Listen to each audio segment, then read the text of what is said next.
В эфире «Актуальное интервью», в студии Сергей Михедов. Здравствуйте. 1 декабря ежегодно отмечают Всемирный день борьбы со СПИДом. День был провозглашен в 1988 году Всемирной организацией здравоохранения с целью привлечения внимания мировой общественности к необходимости борьбы со СПИДом. Сегодня гость нашей студии Евгений Кононов, заведующий отделом профилактики Центр СПИД. Евгений Александрович, здравствуйте. Сергей, здравствуйте. Ну и вначале давайте поясним нашим зрителям термины ВИЧ и СПИД, что они означают. Сергей, действительно, многие обыватели не знают, что такое ВИЧ, что такое СПИД.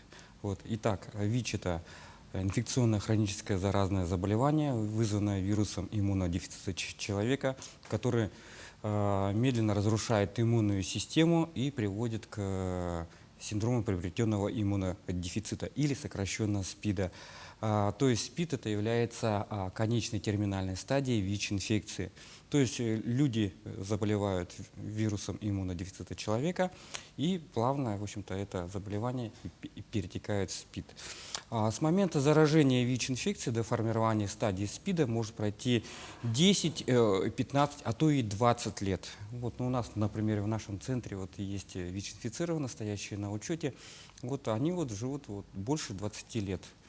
То есть на сегодняшний день ВИЧ-инфекция – это не приговор.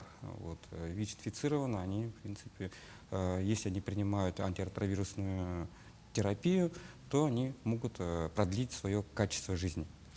От чего зависит течение болезни? Течение болезни зависит от самого больного. Во-первых, это в первую очередь, если он вовремя встал на диспансерное наблюдение, учет в нашем СПИД-центре, если он принимает все рекомендации, все лечение. Лечение у нас, оно на протяжении всей жизни. Это единственное условие. Если он принимает все препараты на протяжении всей жизни, то он может продлить качество жизни. Если он регулярно сдает анализы, обследуется, то, в общем-то, прогноз довольно-таки благоприятный. Какова статистика в нашей республике, в стране и в мире, как пандемия COVID-19 влияет на эти показатели? Эта инфекция уже насчитывает свыше 40 лет. Первые случаи регистрации ВИЧ-инфекции были в конце 70-х годов прошлого 20-го столетия. С тех пор ВИЧ-инфекция продолжает распространяться во всем мире. Свыше 36 миллионов человек уже умерло от этого заболевания за этот период. И практически столько же, около 40 миллионов людей, имеют ВИЧ-статус. То есть живут с вирусом в крови. К сожалению, это заболевание до сих пор остается неизлечимым, вакцины не существует, лечение направлено на продление качества жизни. Россия, к сожалению, находится на сегодняшний день в эпицентре эпидемии ВИЧ-инфекции. У нас в СПИД-центрах России насчитывается где-то в среднем около 1,5 миллиона человек. Это лишь только те, кто официально зарегистрированы. Неофициальное число может доходить до 3-4 миллионов, реальное. По Дальневосточному федеральному округу Республика Саха-Якутия занимает 4-е место по распространенности ВИЧ-инфекции. У нас на 1-м Республика Бурятия, на 2-м у нас Приморский край, Владивосток, на 3-м у нас Хабаровский край и на 4-м Республика Саха-Якутия. И на 1 ноября 2021 года нашим СПИД-центром официально зарегистрировано 2848 ВИЧ-инфицированных человек. Это с момента регистрации, с далекого 1996 года. Каждый месяц, каждый год наш СПИД-центр регистрирует все новые и новые случаи ВИЧ-инфекции. В среднем мы в месяц регистрируем от 10 до 12 новых случаев. Раз на раз не приходится. И ВИЧ-инфекция у нас зарегистрирована в 33 районах. Практически есть везде. Наиболее проблемные районы это у нас Мирный, Ленск, Неринга, Алдан, Аймикон и город Якутск. Как вы видите, это промышленно развитые районные центры алмаза, золота, угли, добычи, где, в общем-то, много пришлого населения, иностранных рабочих. Причем пришлое население, приезжающее к нам на работу вахтовым методом с других регионов Российской Федерации. Причем эти многие районы, они проблемные. Скажем, Иркутская, Кемеровская области, где распространенность ВИЧ-инфекции намного выше, чем у нас. А именно по заражениям люди заражаются ВИЧ здесь у нас в Якутии или это чаще завозные случаи? И завозные, и в том числе и наши местные. Мгм.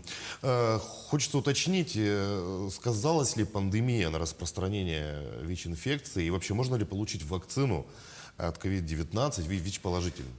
Конечно, COVID-19 нам, конечно, усложнила работу нашего спеццентра.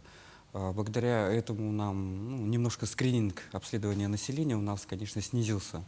Вот, и профилактические мероприятия стало проводить гораздо труднее. Вот если мы раньше проводили большие массовые акции, скажем, в торговых центрах или на площадях, то сейчас, конечно, вы вынуждены работать больше как-то дистанционно. Вот, и как-то вот если в плане вот, проведения лекций, то через режим Zoom, через программу Zoom, вот, и как-то, в общем, больше работаем со средствами массовой информации. Это больше информативно и очень хороший охват. Но, тем не менее, наш центр выполняет все, в общем-то, задачи. Мы диагностируем, лечим, обследуем все население нашей республики. Ну, пользуясь случаем, хочу сказать, что обследование на ВИЧ граждан РФ добровольное и бесплатное. Каждый гражданин может прийти к нам в спеццентр или в свои территориальные поликлиники и сдать анализы. Если же люди, живущие в районах, желают узнать свой ВИЧ-статус, они могут прийти в центральную районную больницу. Вся кровь привезут к нам ее в Якутск спеццентр, и мы ее обязательно обследуем. ВИЧ и СПИД все-таки связаны с иммунитетом. Конечно. Можно ли получить вакцину от коронавируса людям с положительным ВИЧ-статусом? Согласно новым методическим рекомендациям по обследованию и лечению новой коронавирусной инфекции, ВИЧ-инфекция не является противопоказанием к вакцинации. То есть все ВИЧ-инфицированные даже обязаны пройти вакцинацию от COVID-19. Вот. Просто эти заболевания очень сами по себе очень серьезные, и, соответственно, Лучше получить вакцину в любом случае. лучше провакцинироваться, да. Основное послание Всемирного дня в этом году — покончить с неравенством, ликвидировать СПИД. А возможно ли это? Все чаще говорят о вакцине от ВИЧ. Ну, в принципе, стигма, дискриминация у нас местами иногда проскальзывает, да. Наши ВИЧ-инфицированные боятся огласки, это самое главное. Они не боятся смерти, они, в общем-то, боятся, чтобы кто-то узнал их ВИЧ-статус. И все, в общем-то, если даже обращаются в медицинскую сеть, то, в общем-то, стараются свой положительный ВИЧ-статус не раскрывать. Вот в чем проблема. Ну, вот, скажем, в центральной части России там вот ВИЧ-инфицированные, они более открыты, да, их там, ну, и в конце концов их больше там, и они объединяются по группам, вот, скажем, по путям заражения, скажем, нетрадиционной ориентации, вот они отдельно, инъекционные наркоманы, они отдельно, да. Ну, во всяком случае, они объединяются в группы, они, в общем-то, добиваются своих прав. В общем-то, если там проблемы у них в плане лечения или, скажем, социальные проблемы у них возникают, да.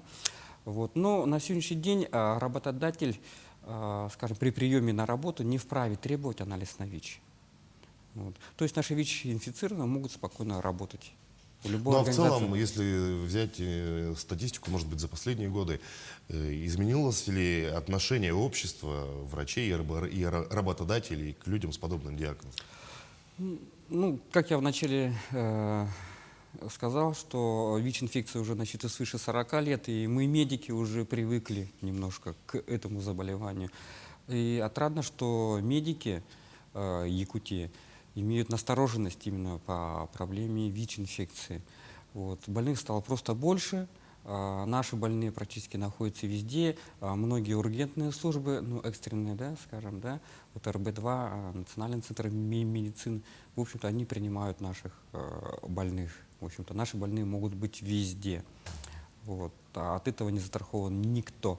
Вот. Ну и работодатели то же самое, в общем-то, по Трудовому кодексу не имеют права уволить ВИЧ-инфицированного, даже если узнают статус. Евгений Александрович, кто наиболее подвержен заболеванию ВИЧ? Напомните, пожалуйста, пути передачи, ну и в целом, как нужно предохраняться от ВИЧ.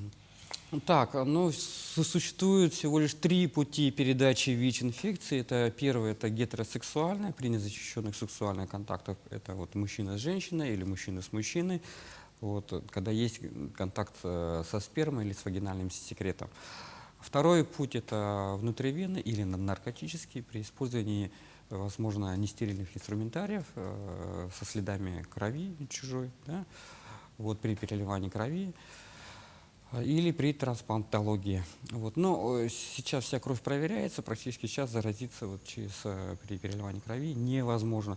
И третий путь передачи – это вертикальный путь, он называется от ВИЧ-инфицированной мамы к ребенку. Вот ВИЧ-инфицированная мама может заразить своего ребенка во время внутриутробного развития, во время родов и при кормлении грудным молоком. Вот эти вот 3 пути и передачи ВИЧ-инфекции, это самые на сегодняшний день актуальные. Ну, а как предохраняться стоит от ВИЧ? Предохраняться это, ну, в первую очередь, я бы рекомендовал хранить верность, сохранять семейные традиции, хранить верность своему супруге или супругу, ни в коем случае не ходить налево, так скажем, да? Ага. Ну и использовать презервативы при всех проникающих сексуальных контактах. Презерватив, он является надежным, самым простым, самым действенным способом предохранения от ВИЧ-инфекции. И в завершение очень коротко, какие акции Центр СПИД проводит в эти дни? Ну, в связи с ограничительными мерами по COVID-19 наши все мероприятия, в основном, они будут проводиться в дистанционной форме и с привлечением средств массовой информации. Евгений Александрович, спасибо, что нашли время, пришли к нам и ответили на наши вопросы. Благодарю вас, Сергей. Ну а я напомню, о Всемирном дне борьбы со СПИДом нам рассказал Евгений Кононов, заведующий отделом профилактики Центра СПИД. Вы смотрели актуальное интервью, оставайтесь на нашем канале.